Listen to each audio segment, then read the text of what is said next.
Vamos lá então? Sejam bem-vindos. Sou o professor Jobson Karpinski e esse aqui é o Basquetebol para Iniciantes. Vamos lá, né? Estamos indo para a nossa quinta aula, aula de número 5, e hoje estaremos falando aí, chegando na parte do ensino, na parte do pedagógico, do treinamento. Hoje nós estaremos falando um pouquinho sobre as estratégias de ensino propriamente ditas, né? E os aspectos pedagógicos, tanto a parte bibliográfica quanto um pouquinho da parte prática também estaremos passando para vocês aí. Eu acredito que assim que finalizarmos essa aula, né, nós já teremos um entendimento básico de como é o basquete, como ele é caracterizado em seus aspectos pedagógicos, né, e quais são as estratégias básicas de ensino, né, as metodologias ali de ensino que devem ser analisadas uma por uma e estudadas certinho ali, fazendo-se a melhor escolha para ter seus melhores resultados. Pois é, vamos lá então. As estratégias de ensino. O que são essas estratégias de ensino, né? A estratégia de ensino é a maneira que você escolhe para transmitir a informação para os alunos, né? Transmitir a informação para os alunos a fim com que eles consigam captar com uma certa facilidade e reproduzir essas estratégias, reproduzir o que foi aprendido nos momentos ao qual for necessário, né? Nada mais é do que meios de você ensinar alguma coisa, né? Essas estratégias são fundamentadas por métodos de ensino, né? E o basquetebol é importante a gente lembrar que ele é um esporte de alta complexibilidade. E um esporte de alta complexibilidade, muitas vezes, ele dispõe não só de uma, mas de vários métodos de ensino, no caso, e muitas vezes é necessário, quase todos, uma cooperação entre esses métodos, né? Você vai ter que usar vários desses métodos para conseguir um bom resultado final, né? E o esporte é importante se frisar que ele tem uma característica de produção de esforço intermitente. O que é o esforço intermitente, né? Ele não é uma coisa que acontece o tempo inteiro. Por exemplo, uma corrida de 100 metros, né? Você tem ali picos de esforço, você faz um enorme esforço, mas tem certos picos de esforço, porém você tem tempos de recuperação, você tem tempos ali para se recuperar dessas energias, né? Então isso aqui é um ponto importante para a gente levar em consideração para trabalhar. Então vamos lá, vamos falar um pouquinho sobre os métodos de ensino, as estratégias de ensino, os métodos de ensino, né? Num contexto geral, existem 7 métodos de ensino do basquetebol. Alguns esportes têm um pouco mais, outros menos. No basquetebol, o referencial bibliográfico traz que existem 7 meios de ensino, né?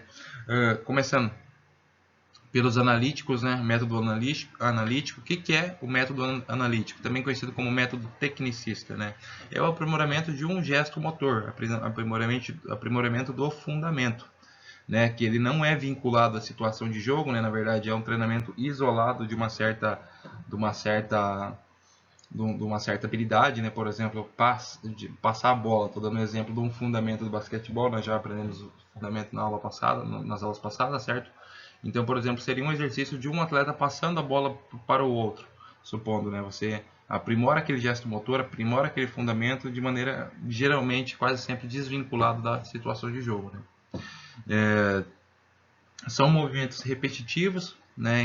E o que às vezes tem também um lado negativo muito grande, que pelo fato deles serem repetitivos, eles acabam sendo um pouco enjoativos e não são muitas vezes atrativos o suficiente para as categorias para iniciação, né? Muitas vezes o método analítico, embora ele aprimore muito o gesto motor, ele tem também um lado negativo que os atletas às vezes se cansam, se perdem um pouquinho fazendo, se distraem muito facilmente. E também, às vezes, se você usar só esse tipo de método, quem sabe os alunos têm um problema em tentar aplicar o que eles atendem, o que eles aprendem fazendo essas repetições na hora do jogo, entende? Eles vão ser muito bons para passar a bola, mas na hora do jogo não vão saber como passar a bola, entende? Geralmente não tem oposição, são exercícios livres. Agora, os métodos sincronizados, né? Os métodos sincronizados, na verdade, eles têm uma dinâmica de execução muito próxima ao que seria o analítico, porém tem situação mais próxima ao jogo, né? É quase como se fosse uma situação de repetição, porém tentando se assemelhar ao jogo. Não tem situação de oposição e tem objetos e obstáculos. Vamos lá, vamos bolar um exemplo aqui. Por exemplo, né, o que seria uma dinâmica de execução semelhante ao analítico, que tenha uma situação mais próxima ao jogo, porém não tenha oposição e vamos colocar objetos e obstáculos. O método sincronizado, por exemplo, de ensino, vamos usar o exemplo de um atleta com a bola que tem que driblar essa bola entre os cones, acelerar depois de ter driblado esse cone, correr mais uns 3, 4 metros e fazer uma bandeja. Esse aí seria, por exemplo, né, um exemplo de um exercício de estratégia usando o método de ensino sincronizado. Beleza? Vamos lá então? A recriação, né, a ludicidade, a brincadeira, né, esse método é usado por meio de brincadeira. A ideia dele é ensinar o jogo através da brincadeira, geralmente usado nas categorias de iniciação, né, nas categorias de base na iniciação. É muito importante para os alunos gostarem do esporte, ele acaba sendo um pouco mais coletivo, né, e sempre dá ênfase ao lado social da criança, né, a socialização dela. Não se trata muito de rendimento essa estratégia, não se trata muito em capacitar o aluno. É claro que por tabela ele acaba sendo, né? Mas o objetivo principal é a interação e fortalecer também o coletivo, né? Esse método, ele embora não fortaleça tanto a técnica e o desenvolvimento técnico, motor do aluno, ele acaba tendo um lado social muito forte, né? E por isso ele é uma das grandes opções aí no ensino do basquetebol, o ensino do esporte em si. As estratégias de ensino agora, situação de jogo, né? O que é a situação de jogo? Elas podem ser são ações grupais ou individuais que tentam reproduzir aquilo que se acontece no jogo. Supondo que, vamos lá, a primeira estratégia de ensino, o primeiro método de ensino, né, o método analítico, tecnicista, o que acontece? Ele reproduz um determinado fundamento, certo? Um ou dois, às vezes. Já a estratégia de ensino de situação de jogo, ela tenta reproduzir aquilo que se acontece, se passa e se assemelha durante o jogo. Tá entendendo? Por exemplo, ela reproduz aquilo que acontece no jogo, em ações grupais ou individuais. Por exemplo, 1 contra 1. Também tem ações de vantagem e desvantagem numérica, por exemplo, um contra-ataque, que o ataque tem 2 atletas e a defesa 1. Um ataque de 3 contra 3, 2 contra 2. São essas situações que tenta se colocar, né? Tem o objetivo, por exemplo, fazer a cesta, e temos também sempre ou quase sempre, pelo menos, a oposição, né? A defesa. O basquetebol é um esporte de cooperação e oposição, então é muito importante, né? Faz muito importante que tenha esse tipo de contestação. Vamos lá? O próximo é os jogos pré-desportivos, né? O que seriam os jogos pré-desportivos? Segue o mesmo segmento dos jogos esportivos, porém com situações mais simples, que tem um componente ali mais de ludicidade, né? Em que tem ali, por exemplo, um alvo e meta a serem atingidos sempre. Por exemplo, o que seriam os jogos pré-desportivos? Seriam algumas brincadeiras com o intuito também de descontração, por exemplo, o jogo dos passes, mas daqui a um pouquinho vocês vão ver alguns exemplos do que eu estou falando na prática, né? Tem alguns exercícios bem famosos aqui que são caracterizados como jogos pré-esportivos aí. Os jogos reduzidos, né? O que são os jogos reduzidos? São jogos com espaço-tempo ou número de atletas reduzidos. Por exemplo, um basquetebol, ataque contra defesa, 5 contra 5, ataque contra defesa, né? Serve para esse tipo de treinamento, né? Ele também, os atletas geralmente gostam muito, é um treinamento que acaba sendo divertido e prazeroso para que os atletas realizem, né? Por exemplo, 2 minutos de jogo com 4 contra 4, de 4 contra 4 quadra toda, entendeu? Ou 3 contra 3 basquete meia quadra. É muito importante esse tipo de treinamento.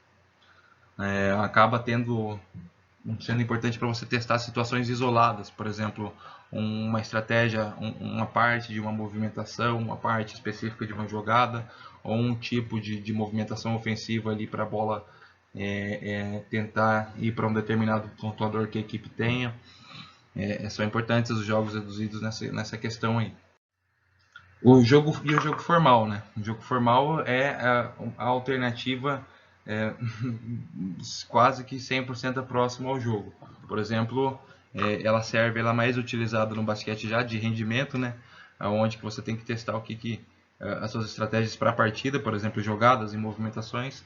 E os exemplos aqui que eu posso estar passando para vocês, por exemplo, é um jogo de titular contra reservas, né? Por exemplo, um treinamento de titular contra reserva, para você ver como que está a diferença entre o grupo principal de atletas para o grupo secundário, testar alguns atletas em determinadas funções, posições, movimentação, testar alguma tática, algum sistema ofensivo, algum sistema defensivo. O jogo formal em si acaba sendo muito importante para isso, né? E também é outra estratégia de ensino que tem um grande apoio por parte dos atletas, né? Os atletas geralmente gostam muito desse tipo de, de estratégia de ensino, de treinamento, certo?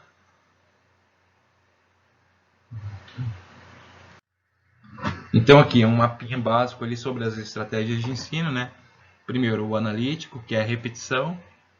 Segundo, jogos sincronizados, que são exercícios semelhantes ao analítico, porém tentando se aproximar um pouco mais daquilo que é a situação de jogo. Terceiro, desculpa, a recriação, que é a ludicidade. Quarto, a situação de jogo, que são os exercícios mais próximos possíveis da situação de jogo, né? Ações individuais ou grupais. 1 contra 1, 2 contra 1, 1 contra 2, 3 contra 2, 3 contra 3. Né? Os jogos pré-desportivos, que são métodos de ensino mais lúdicos, né? Jogos reduzidos podem ser jogos tanto com número de atletas, espaço ou tempo reduzido. E jogo formal, o jogo propriamente dito em si, uma maneira mais direta de testagem técnica e tática na tua equipe. Beleza? Então agora nós vamos falar um pouquinho sobre os princípios da pedagogia esportiva, certo? Primeiro, toda pedagogia de esporte, o que é pedagogia? Todo ensinamento esportivo deve ter um objetivo bem definido, certo? E o professor é quem garante esses objetivos. E esses objetivos para que o basquete seja realizado em todos os níveis, né? Com um certo objetivo, seja o basquete amador, a iniciação esportiva, as categorias de base, ou seja o basquete de rendimento. É importante ter esse objetivo para qual saiba nortear e tenha mais facilidade para norte e para organização desse ensino, né? Seja mais direto e mais objetivo nessa prática. Alguns princípios da pedagogia esportiva são: primeiro, garantir a oportunidade de participação de todos. Primeiro, o esporte ele não deve ser tratado apenas como digamos assim, rendimento. O basquetebol, mais para frente a gente vai ver que ele tem várias manifestações, certo?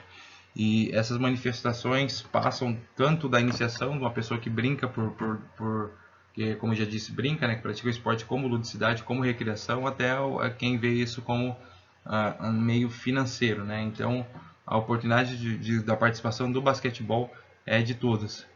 E também despertar o prazer e interesse do esporte em todos os níveis. E não só atleta, que eu digo isso quando eu falo nível de atleta, não. Desde torcedores, desde a mídia, desde pais, até mesmo praticantes, alunos, idosos, jovens, homens, mulheres. É muito importante que o esporte em si seja balizado com interesse em todos os níveis. Esporte, saúde e qualidade de vida, né? É importante lembrar que no Brasil o esporte é um direito de todos e esporte significa diretamente saúde e qualidade de vida, né? Então nós devemos tratar o esporte como qualidade de vida e saúde, né? É muito importante nós frisarmos isso e estabelecer princípios como valor, ética e respeito. O basquetebol deve ser visto como qualidade de vida, né? E a qualidade de vida ela está ligada diretamente a questões sociais, né? Questões sociais essas que a cooperação do esporte dentro do basquetebol, que é o esporte de cooperação e oposição, ela transmite e acaba criando, desenvolvendo princípios de valor, ética e respeito. É um esporte coletivo, você precisa dos seus colegas, precisa da cooperação para vencer um adversário em comum, né? E esses valores devem ser aplicados dentro do basquetebol para o maior sucesso e, é claro, depois disso, fora das quadras, para a vida pessoal de cada um desses atletas, certo? É, alguns dos princípios aqui, ó. Primeiro, ensinar a todos. Todo mundo deve ter a oportunidade, desde que queira, de participar do basquetebol, de aprender o basquetebol. Ensinar bem, né? Não se trata apenas de pegar uma bola e jogar lá no meio da gurizada e deixar por conta deles, não. Você tem que ensinar bem, todo mundo deve entender o que é, como é e para que é, né? E como se faz. e ensinar mais que o esporte, né? Como dito no slide anterior, o esporte em si, todo esporte na verdade tem uma manifestação muito mais longa do que a própria prática dele em si, certo? Então assim, é muito importante que nós levamos em consideração o lado social, o aspecto social e cultural do esporte, né? E são princípios e valores que a pessoa vai levar para a vida inteira, né? No caso, atletas profissionais mesmo, um ou outro aí que tem a bênção de conseguir se tornar, né? Daqueles que querem, ainda muita gente acaba não querendo, não optando seguir por esse caminho, né? Porém, todo mundo vai ser cidadão no futuro, né? Isso falando de uma categoria de base, uma iniciação, um basquete escolar que seja. Então, nós devemos sempre tratar o lado cidadão do esporte em si. Vamos lá então, agora os princípios pedagógicos aplicados ao basquetebol, né, ao jogo de basquetebol. Primeiro, o que o basquete tem? Uma unidade de jogo. O que é a unidade de jogo? Um objetivo, fazer cesta, arremessar uma bola dentro de um aro, fazer ela passar por lá e conseguir no final do jogo mais pontos do que seu adversário. Logo, você tem a relação entre os sujeitos, né? Os sujeitos podem ser os atletas de uma mesma equipe ou da equipe adversária, né? Os professores, né? Os treinadores, na verdade, perdão, os árbitros. Então, uma partida de basquetebol, o basquetebol em si, tem essa relação entre os sujeitos. Aí, claro, não vale, é válido citar aqui, porque não com todo os outros, né? Desde de público, torcida, mídia. Então tem um grande centro de relacionamento, certo? A cooperação, como disse, né? Dentro de uma mesma equipe, é um esporte de cooperação e oposição, é sempre importante estar frisando por isso. A inteligência, né? A inteligência é sempre... São várias inteligências diferentes dentro do basquetebol, né? Cada equipe tem ali 10, 12 atletas, 5 atuando simultaneamente em quadra. Então é um esporte que precisa dessa inteligência, você precisa criar métodos, você precisa criar estratégias para conseguir alcançar o alvo, né? O objetivo, que como já dissemos, que é fazer a cesta, pontuação e evitar que o adversário pontue. Então é necessária essa inteligência, né? E as tomadas de decisões. O basquete é um esporte de escolha, de tomada de decisão, e geralmente quem faz as melhores escolhas acaba saindo por, e erra menos, é claro, acaba saindo por vencedor, né? Então tem essa tomada de decisão que é importante, né? Logo, deve ser trabalhado sempre desde da iniciação esportiva até o mais alto nível de rendimento, né? Essas duas últimas capacidades, né? Esses últimos dois princípios caminham bem junto, né? Esses últimos três, perdão. Os aspectos pedagógicos que devemos levar em consideração no basquetebol. São 4 deles, né, que são essenciais para a aprendizagem do esporte, tanto para a saúde, qualidade de vida e também do desenvolvimento social. Esses aspectos são a diversidade, a inclusão e a cooperação e autonomia. São os 4 aspectos pedagógicos do basquetebol. Legal. O que seria a diversidade, né? É importante ter que o basquetebol é um esporte bem complexo e ele possui uma certa diversidade de situações problema, tanto de movimentos, técnicos, motores e situações problemas.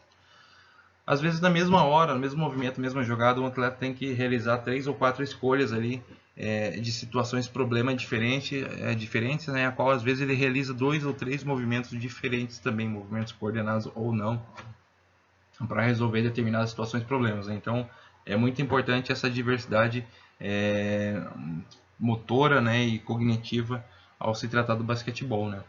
E a inclusão. Então o basquetebol tem que ser, como dito, já um esporte com uma prática de ensino bem diversificada, né? E é um esporte de inclusão, né? Um esporte de cooperação, não é, por exemplo, um esporte individual, né?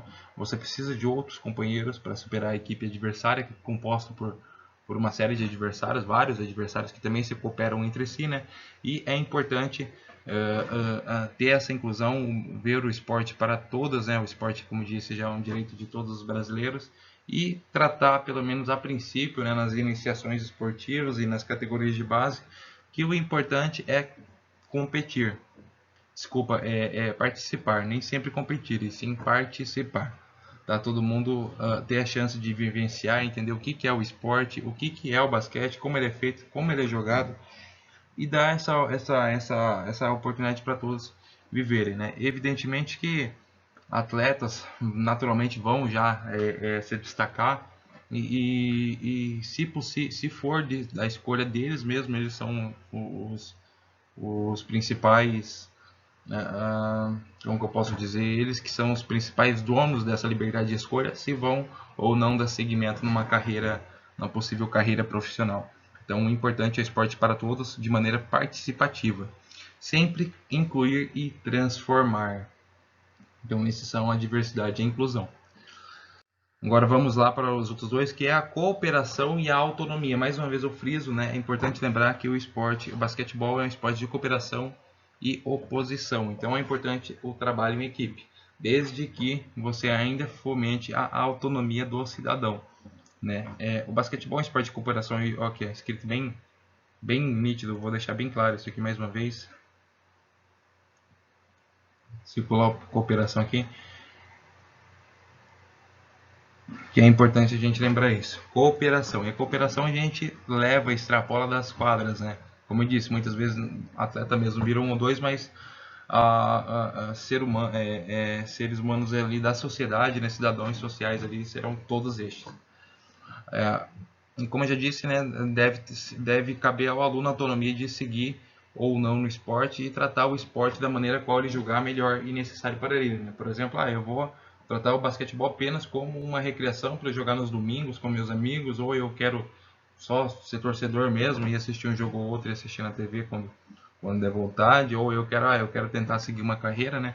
Muitas vezes nós vemos ali pais de alunos, né, que queriam ter sido atletas de algum esporte, meio que tentam obrigar o aluno, o filho na verdade, né, a ser esse jogador, e acaba criando ali uma pressão emocional desnecessária, né? Acaba criando ali uma pressão desnecessária com a criança, né? E essa criança acaba tendo esses sérios problemas depois com essa situação, né? Isso aí nós podemos ver até alguns casos bem famosos, isso aí dentro da nossa cultura popular brasileira, aí, de alguns filhos de atletas aqui que tiveram um destino não tão bom, né? E o praticante deve conviver com a modalidade. A pedagogia no esporte ela está pautada aqui na aprendizagem social, né, como eu já disse, e essa aprendizagem social ela é um composto por 4 parâmetros, né? Os princípios filosóficos, inteligências múltiplas, aspectos psicológicos e o movimento humano. O que seria o movimento humano? Né? Fazer com que o aluno desenvolva as capacidades específicas para o basquetebol, sejam capacidades físicas ou técnicas, né? Físicas no caso de se movimentar em si, acelerar, correr, caminhar, saltar, pular, se esforçar, empurrar, puxar. E as capacidades técnicas, né? Por exemplo, o fundamento em si, manejo de bola, controle de corpo, passo, arremesso. Então, ensinar o basquete é pautado no movimento humano, assim como pautado nos aspectos psicológicos, né, como por exemplo a diversidade cultural, uma pluralidade cultural, né, a autoestima do atleta de se sentir bem, o aluno na verdade se sentir bem praticando o esporte, a liderança, né, e o convívio social com todos os outros alunos, né. A inteligência múltipla, né, que é as divergências de padrões e comportamentos dentro de um determinado grupo, ou seja, várias pessoas com cada pessoa é um universo, com vários universozinhos diferentes ali dentro da quadra de basquete. Então, e cada uma delas tentando resolver os problemas a qual em comum são colocados, né? Então é importante lembrar que a pedagogia do basquete se passa pela inteligência múltipla. E também os princípios filosóficos, né, que é a integração do ser humano e do seu desenvolvimento. E isso tudo se passa por isso aqui, ó, que é ensinar os valores e a essência do esporte. Ou seja, o esporte para todos é um direito de todos e cada um tem o direito de tratar o basquete, o esporte em si da maneira qual julgar necessário. E com isso nós devemos olhar o indivíduo como um todo, né? A arte da pedagogia no esporte em si, nós devemos olhar todo um processo, né? Processo de aprendizagem que vê o indivíduo como um todo, e o lado motor, o lado técnico, né? Os gestos, eles estão muito ligados ao desenvolvimento que não é limitado apenas nas repetições, é importante nós vemos isso. Aqui, por exemplo, nós podemos dar uma olhadinha no que seria o desenvolvimento motor, né? O desenvolvimento motor ele é uma interligação de 3 fatores, né?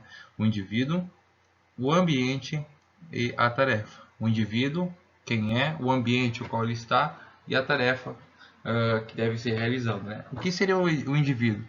Seria como eu disse, né? Quem é?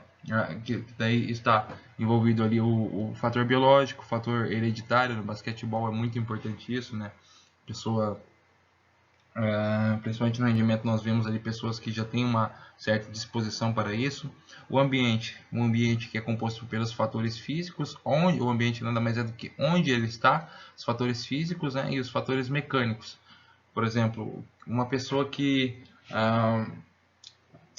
digamos assim, nasceu ou teve uma educação, viveu num ambiente de classe média, tem um ambiente mais favorável às vezes para aprender alguma coisa do que uma pessoa que vive num ambiente de violência, certo? Então é importante a gente levar em consideração isso também no aprendizado. E a tarefa, né? O que é a tarefa? É o que deve ser realizado, né? E isso deve se levar em consideração o aprendizado que essa pessoa já tem, que essa criança já tem, a experiência passada que ela tem com essa tarefa ou tarefas semelhantes, e a motivação, quão empenhada e motivada essa criança está em realizar determinada tarefa, certo?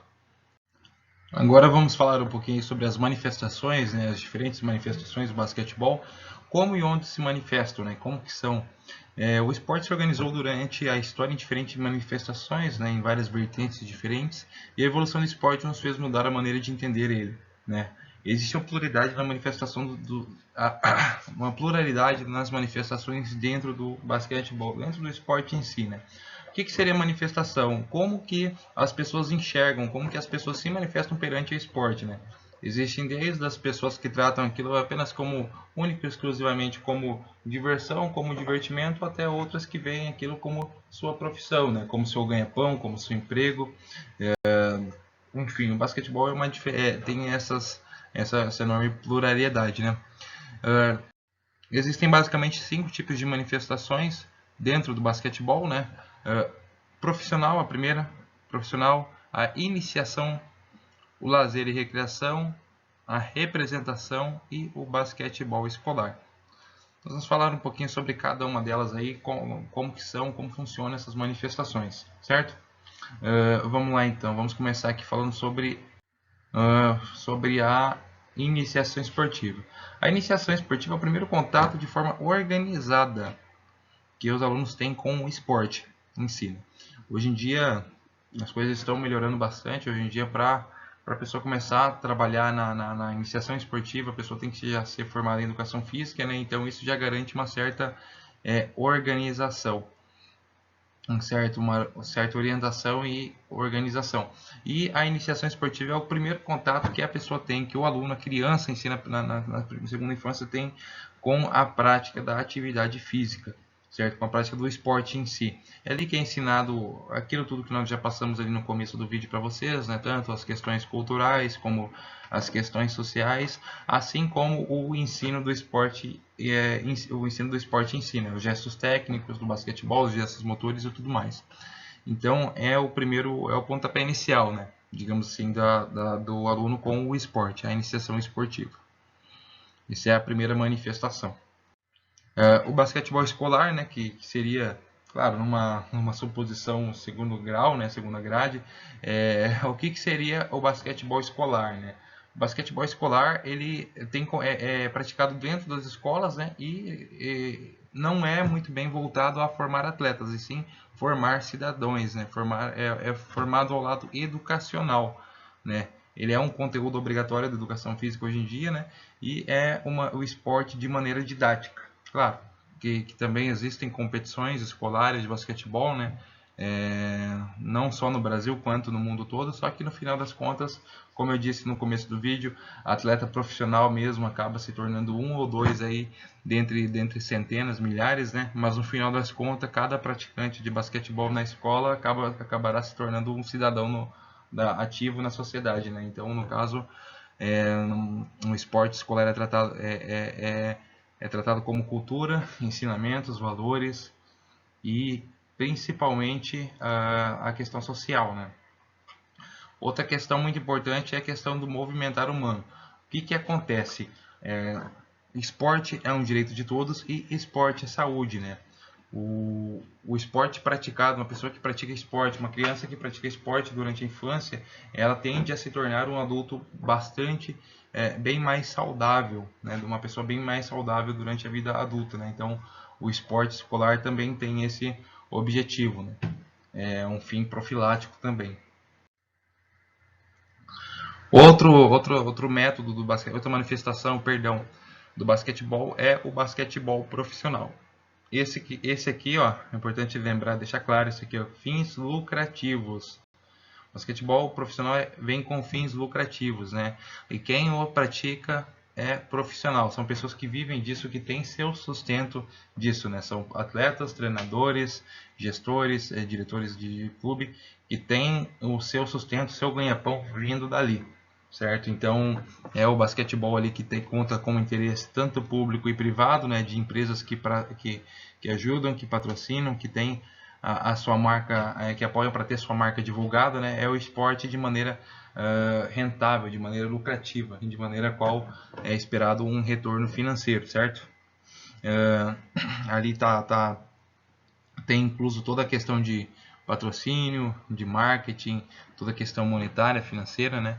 Então esse aí é o lado profissional do basquetebol, é a manifestação profissional. Nós também temos uma que quase sempre é confundida com o basquetebol profissional, né? Só que na verdade é o basquetebol com fins representativos, né? Dentre dos mais, o que seria o basquetebol representativo, né? São disputas de torneios e campeonatos com o intuito de representação, de representar, né? Representar o quê?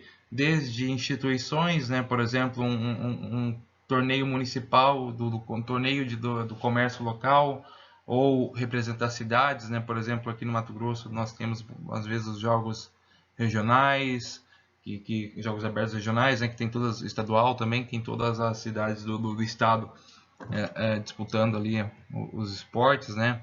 Então tem como intuito representar instituições, cidades, estados também, né? Nós temos ali tínhamos até há pouco tempo ali os campeonatos brasileiros de base, né? Que cada seleção, cada estado tinha uma seleção estadual, e o mais famoso, países, né? Representar países. Podemos ver nessa foto aqui, né? Uma representação de um torneio pré-olímpico, se eu não me engano, né? Ali essa representação de país, muitas vezes o pessoal confunde com o profissional, né? Na verdade são ali os campeonatos dos Jogos Olímpicos, campeonato sul-americano, campeonato europeu, campeonato Copa do Mundo de basquete, que têm o intuito de representar, né? Seja cidades, estados, países, instituições, associações, agremiações, clubes, enfim. Não necessariamente com fim lucrativo, né? Mas com o intuito de representação mesmo.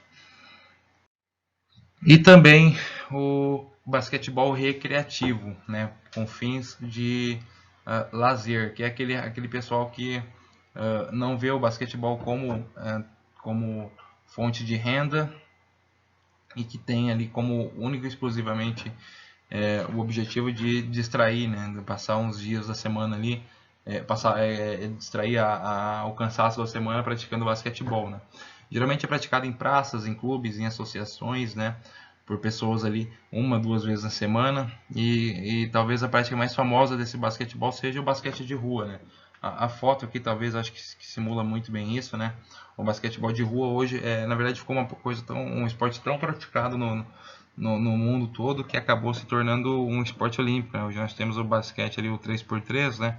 Que é uma espécie de basquetebol de rua que, com algumas regras adaptadas, acabou se tornando um esporte olímpico. Então agora aqui um mapinha, né, um pouco mais específico já, né, do que seria cada uma dessas 5 manifestações, né? Profissional, né, como já dito, o rendimento, né, aquele que visa o lucro financeiro, e que todos ali são profissionais, têm seus contratos, seguem uma certa legislação dentro de um determinado país, um estado, município ou continente, enfim.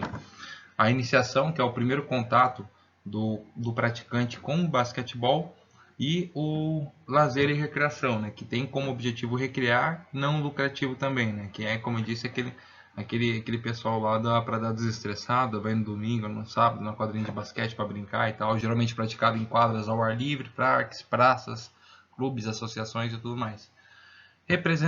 O esporte com a manifestação de maneira a representar, né, representação, que é representar associações, clubes, aqueles torneios municipais, por exemplo, regionais, estaduais, representar cidades, estados, países. Já no caso de países aí uma coisa um pouco mais, bem mais na verdade avançada, como é o caso da Copa do Mundo de basquete ou de qualquer outro esporte, Olimpíadas, por exemplo, né, que tem como esporte como objetivo a representação das seleções nacionais. E o basquete escolar que tem, embora tenha suas competições a alto nível, a nível nacional, tem como objetivo principal a socialização, né? Isso geralmente ministrada também pelo profissional, sempre ministrada ali na verdade, pelo profissional de educação física licenciado, certo? Então cada uma dessas manifestações aí englobam diferentes pessoas, né, com diferentes funções, embora todos tenham o mesmo a mesma finalidade, é mesmo, digamos assim, uma coisa muito incomum, que é o apreço pelo basquetebol, né? Cada um com sua maneira, com seu objetivo, com a sua, assim, digamos, finalidade, certo? E falando aí do lado social, do lado recreativo, né? Nós também devemos citar aqui o basquetebol em cadeira de rodas, né? Que é um esporte que traz a inclusão, né, de pessoas aí paralíticas, né? Para dentro do esporte, né? Que tem como intuito recreação e socialização dessas pessoas, né? Por meio do esporte. Então, o basquete de cadeira de rodas, ele é praticado, disputado com duas equipes de 5 jogadores cada, né, bem semelhante ao basquetebol convencional. As cadeiras de rodas utilizadas por homens e mulheres são adaptadas e padronizadas pela regra de Federação Internacional de Basquete em Cadeira de Rodas, a IWBF. O que acontece? Cada pessoa tem o seu nível de limitação, né? E por isso essas cadeiras são padronizadas e adaptadas de acordo com a limitação de cada um dos atletas, né? Tem atletas que têm um grau de limitação maior, outros menores, né? E é tudo ranqueado isso de modo que tente deixar um pouco mais justo, né? Todo o embate, toda a competição, certo? O jogo é dividido em 4 períodos, né? 4 quartos de 10 minutos, que é semelhante também ao basquetebol convencional. E o atleta deve quicar, arremessar ou passar a bola após duas impulsões, né? Que as impulsões são um modelo de tração, né? Da roda da cadeira, né? E a cadeira de rodas pode ter 3 ou 4 rodas, isto é, 2 rodas grandes atrás e uma ou 2 rodas pequenas à frente da cadeira. Tudo mediante de acordo com a peculiaridade de cada um dos atletas, né? E o basquete de cadeira de rodas é a maneira inclusiva do basquetebol para os paraplégicos, né? Para cadeirantes, para pessoas com necessidades especiais, né? E é uma maneira muito famosa, né, no mundo todo, muito praticado, e é um dos esportes favoritos desse público aqui dentro do Brasil. Eu particularmente conheço 2 ou 3 amigos meus que são de praticantes, né? Infelizmente, não é uma coisa que é tão falada, que não é tão estimulada, né? Deveria ser um pouquinho mais estimulada aí, dentro dessas pessoas que têm essa limitação. Agora um resumão do que nós vimos aí. Eu acredito que agora, ao término dessa quinta aula, vocês todos aí que assistiram já estão um pouquinho mais aptos, um pouquinho mais capacitados para estar trabalhando com o basquetebol, né, nas iniciações, né, seja você um professor de educação física iniciante ou um acadêmico de educação física que vai ter um pouco mais de facilidade agora na matéria, né? Eu acredito que tenha sido bem produtiva essa aula, né? Na aula de hoje nós vimos todas as estratégias de ensino, né, os métodos de ensino, método analítico, pré-competitivo, um método, digamos assim, parcial. Nós vimos um pouquinho de cada um desses métodos, né, e como e onde são aplicados, né. Assim como os aspectos pedagógicos do basquetebol, né, os aspectos, né, vinculados à instrução do esporte e as manifestações do basquetebol, né, diferentes vertentes, as diferentes manifestações que o basquetebol tem, né. Acabamos de ver isso aí com bastante ênfase, né. Também demos uma pinceladinha ali sobre o basquetebol de cadeira de rodas, que é um basquetebol ali com cunho social e inclusivo, né, de incluir aquelas pessoas que não têm mais aquela capacidade de praticar o basquetebol como né, porém agora passam a ter essa oportunidade de se socializar com a prática do basquete, certo? E no mais isso aí, pessoal, agradeço muito a cooperação de vocês que estiveram conosco aí, espero ter ajudado todos vocês, tá? E precisando, estou à disposição. Eu acredito que essas aulas vão ser bem úteis para você. E como eu disse, né, eu estou aí disposto a ajudar e eu fico feliz de ter servido, ajudado um pouquinho a cada um de vocês. Muito obrigado, abraço e até mais.